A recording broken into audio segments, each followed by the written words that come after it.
Corfu General Hospital is bewildering. The foyer is crowded with patients smoking, and there is no sign of an information or registration desk. I text him to ask where he is, but get no response. Somehow, like bloodhounds, we track him to the 5th floor. He lies weakly in the bed. It is evening now, and he says he hasn't seen a nurse or doctor since midday. He says he needs a bedpan. My sister and I have been travelling for over 24 hours, and neither of us has slept. Call the nurse, I tell him. He says he did, but nothing happened. Well, do it again. He holds the call bell in his hand and presses repeatedly. After a while, a harassed-looking nurse appears, shouting at him, at us. I feel guilty for not speaking Greek. With useless gestures, I point to the man in the bed. I try to signal that he needs a bedpan, to be washed, and the sheets changed. None of this makes any impression. The nurse says something else, throws up her hands and leaves. He looks at us in desperation. I ask my sister to stay with him, and I go out into the corridor. I can see only other patients and their families. I go to the nurses' station, but there is no one there. As I walk away, at a loss for what to do, a woman speaks to me. When I don't respond, she asks me in English if I am all right, and I latch on, asking her if she knows where the nurses are. There are no nurses, she tells me. An older man leans over. Without your family here, you die. This will become a mantra to us over the time that we spend in Greece, trying to nurse our father back to life. Very quickly, we learn just how understaffed the hospital is. There are no doctors after 2 p.m, and after 5 p.m, there is only 1 nurse per ward. On this corridor, I count 6 rooms, each with up to 6 patients.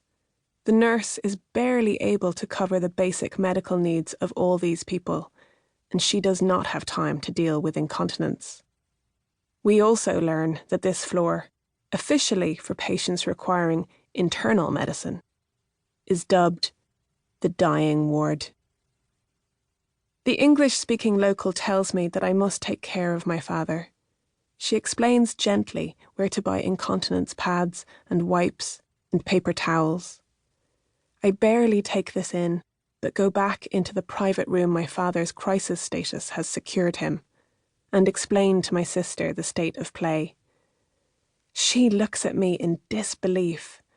She is standing at the head of Dad's bed and fixing his pillows.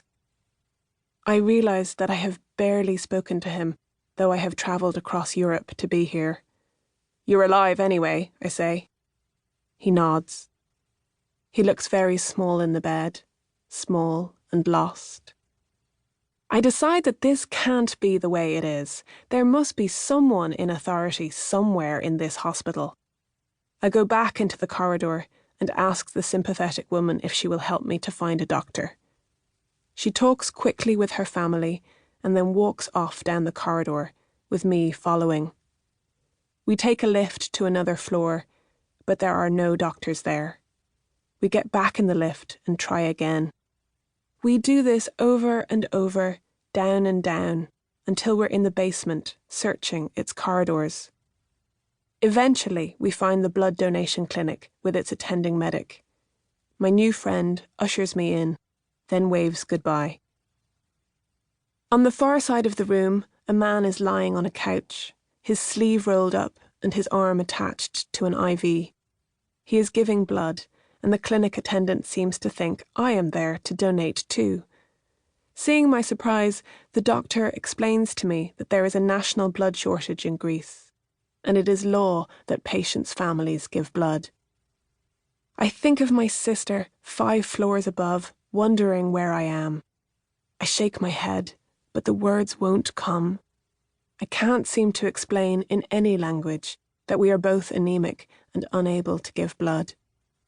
I take his hand and ask him to see my father.